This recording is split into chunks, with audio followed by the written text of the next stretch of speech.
In this video, we're going to go over how you can change your name here in Clash Royale. Before we dive into this video, make sure to like the video and subscribe to the channel with all notifications on. It really does help out the channel and lets us know that you want more content like this. But if you want to rename yourself here in Clash Royale, here's exactly how you can do it in just a few steps. First things first, go ahead and click on the three lines in the top right corner, and this is going to open up a page that looks like this.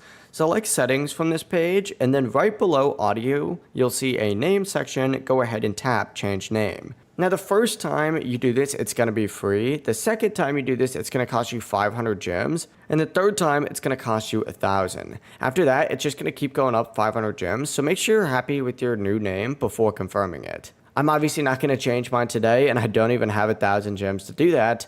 But if you're ready, it's super quick and easy to do. But if you do have any questions, don't hesitate to ask us down in the comment section below, and we can help you out further. Before you leave this video, make sure to like and subscribe for even more Clash Royale tips. It really does help out the channel, and I'll see you guys in the next video. Peace.